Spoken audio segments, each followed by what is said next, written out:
आज हम लोग पढ़ते हैं सुमित्रा नंदन पंत जी द्वारा लिखी गई एक कविता जिसका शीर्षक है भारत माता।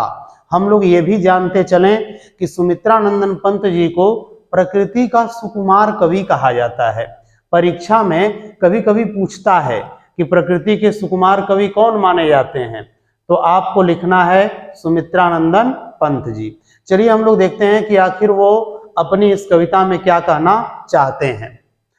तो देखिए क्या कहते हैं, भारत माता ग्राम वासिनी, भारत माता ग्राम वासिनी, खेतों में फैला है श्यामल धूल भरा मैला सा आंचल, गंगा यमुना में आंसू जल, मिट्टी की प्रतिमा उदासिनी, भारत माता ग्राम वासिनी।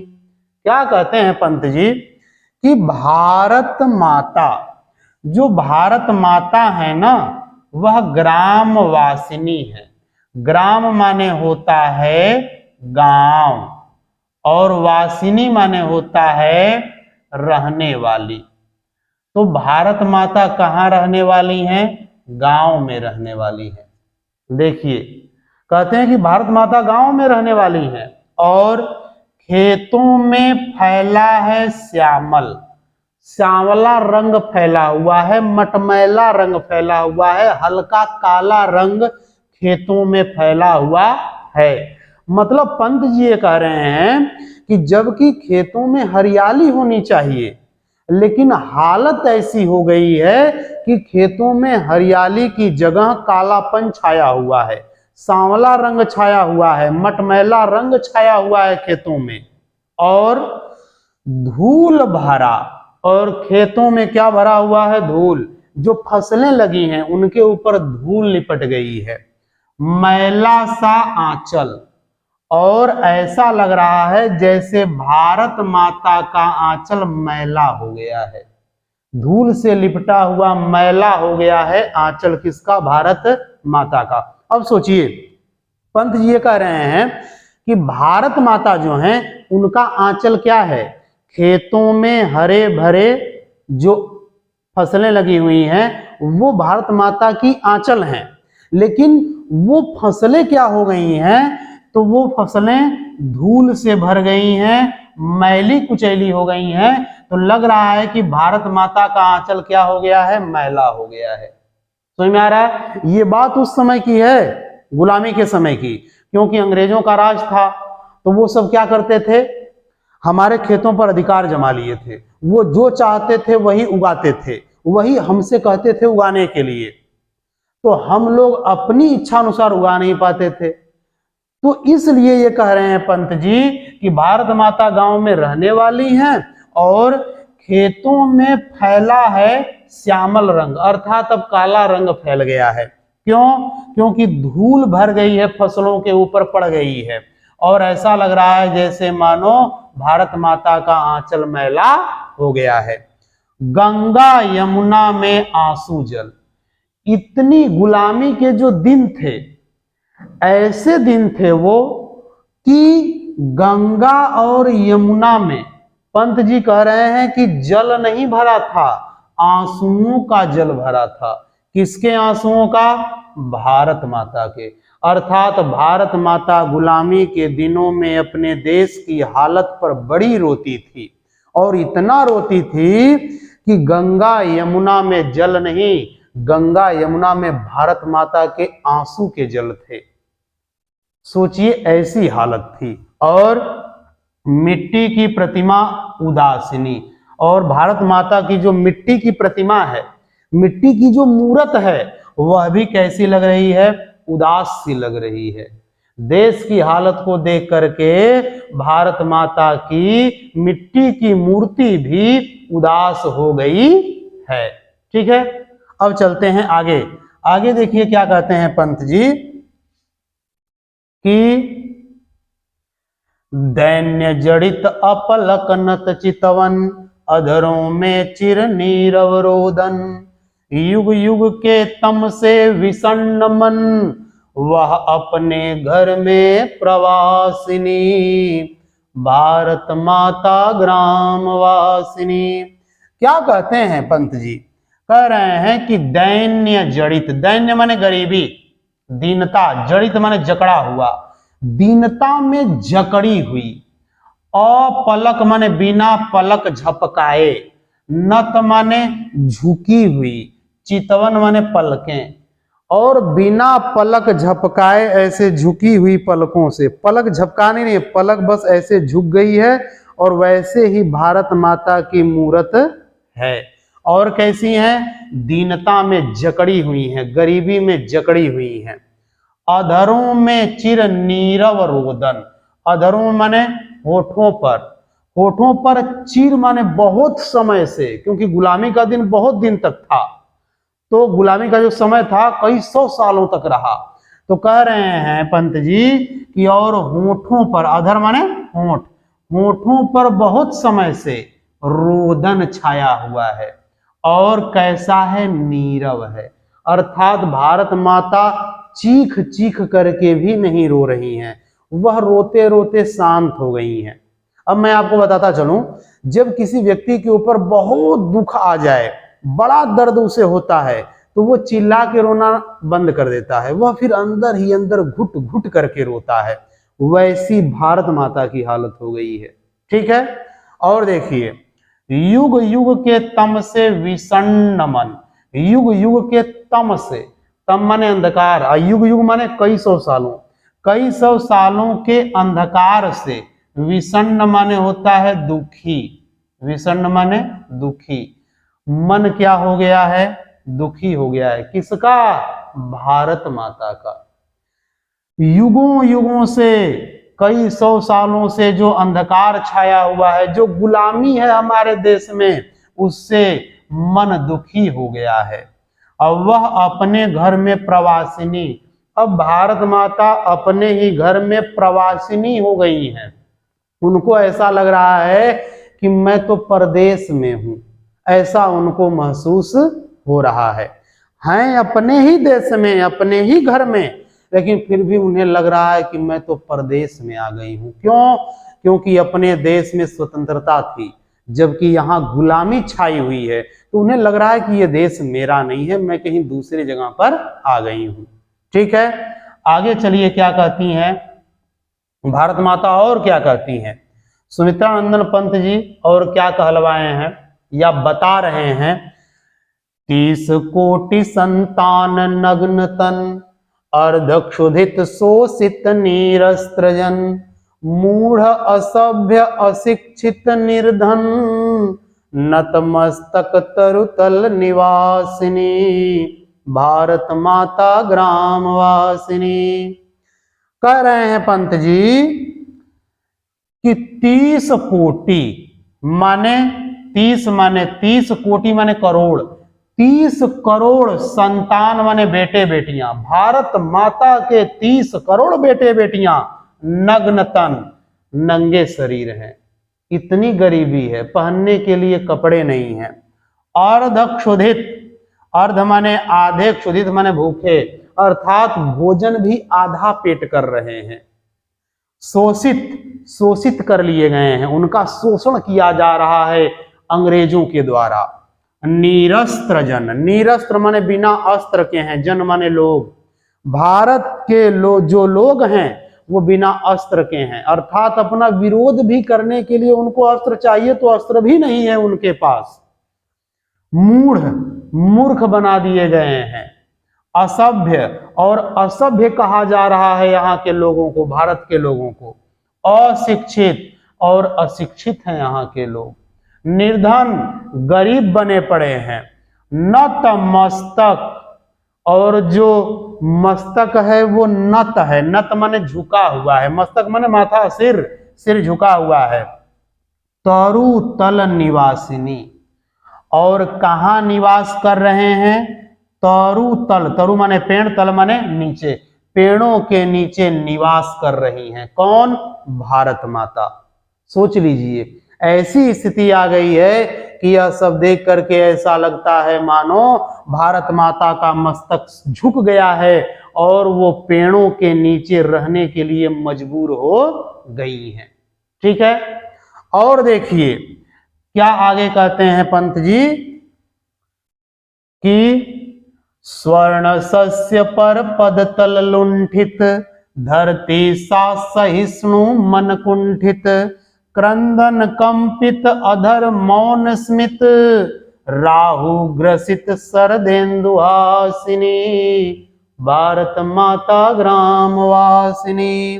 कह रहे हैं पंत जी कि स्वर्ण सस्य, स्वर्ण माने सोने की, सस्य माने फसलों पर, सोने की फसलों पर अर्थात सुनहरी फसलों पर, पद तल पैरों के तलों से, लुंठित माने रौंदा गया है, उनको रौंद दिया गया है, अर्थात सोने जैसी फसलों को पैरों से रौंद दिया गया है अंग्रेजों द्वारा। अंग्रेजों ने खेतों पर इतने कानून, इतने टैक्स फसलों के ऊपर लगाए कि हमारी फसल पूरी तरह से बर्बाद हो गई, खेती बर्बाद हो गई, किसान खेती नहीं कर सकते थे। तो कह रहे हैं पंत जी कि सोने जैसी फसलों पर पैरों के तलों से रौंदा गया है, पैरों के तलों से उसको रौंद डाला गया है। धरती सा सहिष्णु मन कुंठित, धरती सा माने धरती के समान, सहिष्णु मन माने सब कुछ सहने वाला मन भी, धरती माता जो है वो सब कुछ सहती हैं। हम क्या क्या नहीं करते हैं, इसी पर गंदगी भी करते हैं, इनके ऊपर पांव धर करके चलते हैं, गड्ढा खोद देते हैं, तब भी धरती माता सब कुछ सहती हैं। इतना सहन करने वाला मन भी कुंठित हो गया है, अर्थात कुंठा से भर गया है, छोटा हो गया है, अब उम्मीदें बाकी नहीं रह गई हैं। तो धरती जैसा सब कुछ सहने वाला मन भी कुंठित हो गया है, छोटा हो गया है। क्रंदन कंपित अधर मौन स्मित, क्रंदन माने रोना सुनाई दे रहा है, हर जगह रोना ही रोना है। कंपित और कांप रहे हैं, कौन? अधर, अधर क्या है? कांप रहे हैं, होंठ कांप रहे हैं। और मौन स्मित, और एक मौन, मौन माने चुप्पी, स्मित माने मुस्कान, बस छोटी सी मुस्कान रह गई है। शायद उम्मीद बची हुई है भारत माता को कि दिन बदलेंगे, समय बदलेगा और फिर से हमारे देश में आजादी आ जाएगी। तो कह रहे हैं पंत जी कि हर जगह रोना है, होंठ कांप रहे हैं और मौन होकर के थोड़ी सी केवल मुस्कान रह गई है भारत माता के होंठों पर, केवल थोड़ी सी मुस्कान बाकी है। राहु ग्रसित, ऐसा लग रहा है जैसे कि राहु ने ग्रस लिया है, निगल लिया है। शरदेन्दु हासिनी माने हंसी को, हासिनी माने हंसी को, किसकी हंसी को? शरद इंदु, शरद माने शरद ऋतु का, इंदु माने चंद्रमा, जैसे शरद ऋतु का चंद्रमा बड़ा प्रकाशमान हो और उसको आकर के राहु ग्रह ग्रस ले, वैसा लग रहा है जैसे कि भारत माता की हंसी को राहु ग्रह ने ग्रस लिया है। अर्थात देखिए कहना क्या चाहते हैं, राहु ग्रह कौन है? गुलामी है। तो गुलामी ने आकर के, गुलामी आ गई है देश में, अंग्रेज आ गए हैं, तो गुलामी ने हमारे भारत माता की हंसी को राहु ग्रह की तरह ग्रस लिया है, निगल लिया है। अब भारत माता हंस भी नहीं पा रही हैं। ठीक है, और आगे चलते हैं, देखिए क्या कहते हैं पंत जी। कहते हैं कि चिंतित भ्रिकुटी क्षितिज तिमिरांकित, नमित नयन नभ वाष्पांछादित, आनन श्री छाया शशि उपमित, ज्ञान मूढ़ गीता प्रकाशिनी, भारत माता ग्राम वासिनी। देखिए क्या कहते हैं पंत जी कि चिंतित भ्रिकुटी क्षितिज तिमिरांकित, भ्रिकुटित माने, भ्रिकुटी माने भावें, और चिंतित माने चिंता में डूबी हुई हैं। ये जो भावें हैं ना, ऐसा लग रहा है चिंता में डूबी हुई हैं। और क्षितिज, क्षितिज का मतलब होता है वह स्थान जहां पर धरती और आकाश मिलते हो, जहां से सूरज क्या हो? निकलता हो। तो जहां से सूरज निकलता हो ऐसे स्थान पर भी क्या हो गया है? तिमिरांकित, अंधकार छाया हुआ है। चिंता में मग्न है, भ्रिकुटी भौहें चिंता में मग्न है मतलब चिंता में डूबी हुई हैं, और क्षितिज पर अंधकार छाया हुआ है। नमित नयन नभ वाष्पांछादित, न न न, देखिए जब ये न 3 बार आ रहा है तो अक्षर जब बार बार आए, 2 बार आए या 2 से अधिक बार आए तो वहां पर अनुप्रास अलंकार होता है। तो नमित माने झुके हुए, नयन माने आंखें, तो झुकी हुई आंखें, नभ वाष्पांछादित, और नभ माने आकाश, वाष्पांछादित माने वाष्प से ढका हुआ है, अर्थात चारों तरफ गुलामी रूपी कोहरा छाया हुआ है, ये बता रहे हैं। और आंखें झुकी हुई हैं और आकाश जो है गुलामी रूपी कोहरे से ढका हुआ है।